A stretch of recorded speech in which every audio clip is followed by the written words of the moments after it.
नमस्ते दोस्तों, आप सभी का स्वागत है अपने इस चैनल पे। मेरा नाम समीर पांडे और आज आपके लिए एक नया टॉपिक लाए हैं दोस्तों, वेटिंग पीरियड इन मेडिक्लेम। तो दोस्तों अक्सर जब भी मैं लोगों से बात करता हूँ मेडिक्लेम के बारे में, तो लोग अक्सर मुझे पूछते हैं कि सर मेडिक्लेम कभी लेना चाहिए? तो मैं हमेशा उनको बोलता हूँ कि सर आपको जब भी हॉस्पिटल में जाना होगा, उसके 30 दिन पहले आप ले लो। तो बोलते सर ऐसे कैसे? हमें थोड़ी पता है कि हॉस्पिटल में कब जाना होता है। तो दोस्तों जब भी हम लोग मेडिक्लेम लेते हैं तो हमें वेटिंग पीरियड जो होती है इंश्योरेंस कंपनी लगाती है मेडिक्लेम लेने के टाइम पे या फिर मेडिक्लेम पॉलिसी लेने के टाइम पे, तो हमें उसके बारे में पता होना चाहिए। दोस्तों मैंने देखा हुआ है कि 50% से ज़्यादा जो क्लेम जो इंश्योरेंस कंपनी रिजेक्ट कर देती है, वो इसी के कारण रिजेक्ट करती है कि बहुत सारे क्लाइंट को या कस्टमर को पता ही नहीं रहता है कि ये वेटिंग पीरियड क्या होता है ना? तो ये पता न होने के कारण वो एक्चुअली क्लेम करते हैं इंश्योरेंस कंपनी के पास और इंश्योरेंस कंपनी जो है उनका क्लेम वो अगर पीरियड में कवर अप हो रहा है वो डिसीज के लिए, तो वो क्लेम रिजेक्ट हो जाता है। तो चलो दोस्तों अपन देखते हैं इसके अंदर कि कौन से वेटिंग पीरियड होते हैं। तो बेसिकली दोस्तों ये वीडियो जो है हम 4 स्टेप में देखेंगे, यानी 4 वेटिंग पीरियड देखेंगे इसके अंदर। सो स्टार्ट करते हैं। दोस्तों पहला जो है waiting period that is compulsory waiting period 30 days का। अभी ये इसके अंदर कंपल्सरी वेटिंग पीरियड जो है 30 डेज का, एकदम सिंपल भाषा में आपको ये समझाऊं तो अगर हम लोग पॉलिसी कोई भी मेडिक्लेम पॉलिसी लेते हैं इंश्योरेंस कंपनी से, कोई भी इंश्योरेंस कंपनी से, तो हर एक कंपनी एक स्टैंडर्ड वेटिंग पीरियड लगाती है 30 दिन का कंपल्सरी का। यानी आपने अगर कोई पॉलिसी ली है हुई है मेडिक्लेम की या फिर आप लेना चाह रहे हो, तो एक्चुअल में वो पॉलिसी काम करेगी 31वें दिन से आगे, यानी 31st डे से वो काम करना स्टार्ट हो जाएगी। पहले 30 दिन जो है वो वेटिंग पीरियड रहता है वो कंपनी का।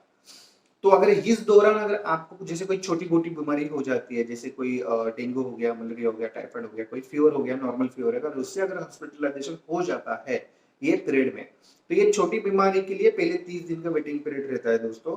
वो 30 दिन के बाद ही सारा चीज़ कवर अप कर लेता है ना? और ये दोस्तों ये जो वेटिंग पीरियड है वो स्टैंडर्ड वेटिंग पीरियड है। सारे इंश्योरेंस कंपनी जो है ये स्टैंडर्ड वेटिंग पीरियड 30 डेज़ का ये हमेशा अपने प्रोडक्ट में लगाती ही है।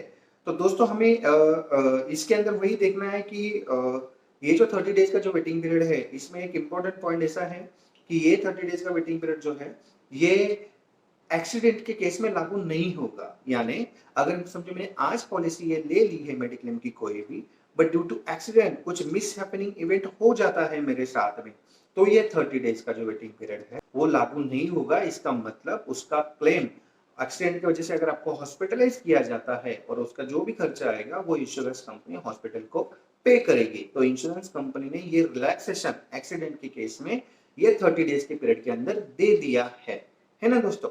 तो चलो दूसरा हम लोग वेटिंग पीरियड का कॉन्सेप्ट देख सकते हैं इसके अंदर कि स्पेशल डिसीजेस। अभी स्पेशल डिसीजेस मींस एक कुछ ऐसी लिस्ट स्पेसिफाइड की हुई रहती है इंश्योरेंस कंपनी ने कि अगर ये डिसीजेस अगर आपको हो जाते हैं मेडिक्लेम पॉलिसी लेने के बाद में, तो आपको स्पेसिफिकली 24 मंथ्स यानी 2 इयर्स आपको वेट करना है। तो ये ऐसी वेटिंग पीरियड कैसे ये कर दिया? यानी हम लोग ये सोचते हैं कि ऐसे कौन से डिसीज हो सकते हैं। तो इसमें दोस्तों जैसे ये कोई जो बीमारी होती है ये फटक से एक दिन में या फिर एक रात में आने वाली नहीं है। ये धीरे-धीरे हो जाती है बीमारी और उसमें क्या है ना, ये बीमारी जो है वो टैबलेट्स या फिर 2-3 महीने 4 महीने की ट्रीटमेंट अगर हम ले लेते हैं, तो उससे ठीक भी हो जाता है। फिर भी हम लोग देखते हैं कि इसके अंदर कौन से स्पेशल डिसीजेस हो सकते हैं। जैसे गोल्ड ब्लैडर का स्टोन होता है दोस्तों, किडनी स्टोन होता है, जॉइंट रिप्लेसमेंट जो अपना नी का होता है वो कवर किया जाता है। देन अपेंडिक्स का जो भी ऑपरेशन होगा वो कवर किया जाता है। देन हर्निया होता है दोस्तों, पाइल्स होता है। तो ये कैसे है ना दोस्तों, ये जो बीमारी होने के लिए टाइम लगता है, तो ये फटक से होगा नहीं, है ना? तो ये सारी इंश्योरेंस कंपनीज जो है वो सारे इंश्योरेंस कंपनी ये स्पेशल डिसीजेस के लिए 2 साल का वेटिंग पीरियड लगाती है। 2 साल का वेटिंग पीरियड लगाती है इन द सेंस अगर आप कोई इंश्योरेंस पॉलिसी मेडिक्लेम कम पॉलिसी आप ले रहे हो, तो ये सारे ट्रीटमेंट का जो खर्चा है वो आपको इंश्योरेंस कंपनी 2 साल के बाद में ज़रूर देगी। बट पहले 2 साल तक इसका जो भी एक्सपेंसेस होगा वो आपको अगर इस केस में हॉस्पिटलाइजेशन हो जाता है इस चीज़ की वजह से और आप एक ट्रीटमेंट कर लेते हो, तो इंश्योरेंस कंपनी आपको इसका क्लेम नहीं दे पाएगी।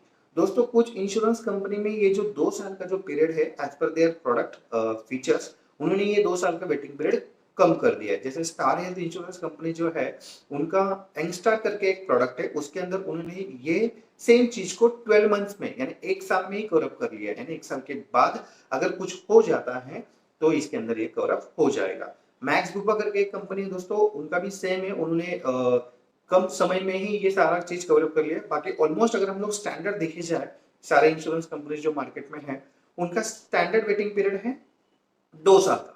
तो आफ्टर 2 इयर्स के बाद में ही ये स्पेशल डिसीजेज जो है वो कवर अप कर पाएंगे। दोस्तों इसके अंदर हम लोग अभी तीसरा वेटिंग पीरियड देखेंगे। बिफोर दैट दोस्तों, अगर आपको मेरा वीडियो अच्छा लगता है तो प्लीज लाइक कीजिए, शेयर कीजिए और सब्सक्राइब कीजिए मेरे चैनल को। और आपके दोस्तों को जरूर ये वीडियो भेजिए, तो उनको भी पता चल जाएगा कि ये वेटिंग पीरियड जो है मेडिक्लेम पॉलिसी में क्या होता है, सो दैट उनके साथ में ये सिचुएशन कभी ना हो। अगर हो जाती है तो उनको ये सारी इंफॉर्मेशन पहले से ही पता हो।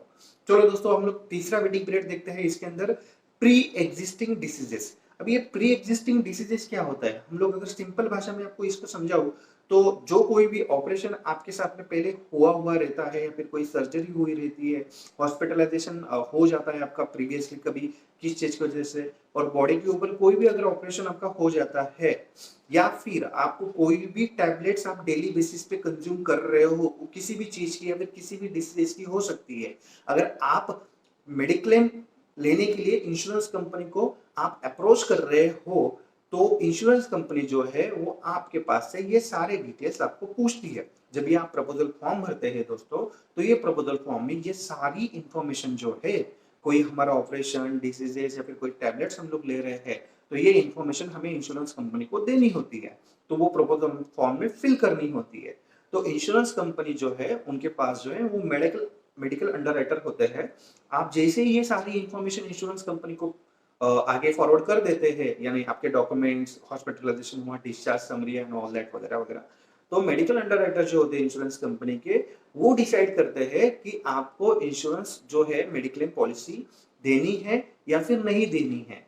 तो वो डिसीजन होने के बाद में समझो, अगर इंश्योरेंस कंपनी ने आपको पॉलिसी देने का फैसला कर लिया, यानी आपके डिसीजेस के साथ में उन्होंने आपको मेडिक्लेम पॉलिसी देने का एक्सेप्ट कर लिया, तो उस टाइम पे दोस्तों आपका जो मेडिक्लेम की पॉलिसी के जो डॉक्यूमेंट आएंगे, उसके अंदर ये जो प्री एग्जिस्टिंग डिसीजेस जो रहता है उसका वेटिंग पीरियड होता है दोस्तों, सेम वो भी वेरी करेगा 2 साल, 3 साल, 4 साल के हिसाब से, जैसी कंपनी जैसा प्रोडक्ट उसके हिसाब से ये कवर अप कर लेगा, बट लेकिन ऑलमोस्ट 2 से 4 साल के बीच में ये कवर अप कर लेता है। तो समझो अगर इंश्योरेंस कंपनी ने डिसाइड कर लिया कि आपको मेडिक्लेम की पॉलिसी देनी है, और आपने भी एक्सेप्ट कर लिया कि चलो मुझे वेटिंग पीरियड जो भी रहेगा मेरा एग्जिस्टिंग डिसीजेस का वो मैं एक्सेप्ट कर रहा हूँ, तो दोस्तों आपके मेडिक्लेम की पॉलिसी का डॉक्यूमेंट जो भी आएगा उसके अंदर लिखा हुआ आएगा कि आपको ये बीमारी के लिए जो बीमारी आपने स्पेसिफाई की है, डिक्लेयर की है, इंश्योरेंस कंपनी को बताई हुई है और उसके पेपर्स दिए हैं, तो वो बीमारी के लिए स्पेसिफिकली आपको वो प्रोडक्ट के हिसाब से 2 साल, 3 साल, 4 साल वेट करना होगा। उसके बाद में इंश्योरेंस कंपनी जो है वो प्रोडक्ट का वो डिसीज के लिए आपको क्लेम दे पाएगी, है ना दोस्तों। सिंपल एकदम है दोस्तों। अगर आपको कोई बीमारी है वो आपको डिक्लेयर करनी है इंश्योरेंस कंपनी के मेडिकल अंडरराइटर डिसाइड करेंगे कि वेदर आपको ये देना है कि नहीं देना है। अगर वो देना है तो वेटिंग पीरियड लगा के आपको दे देंगे।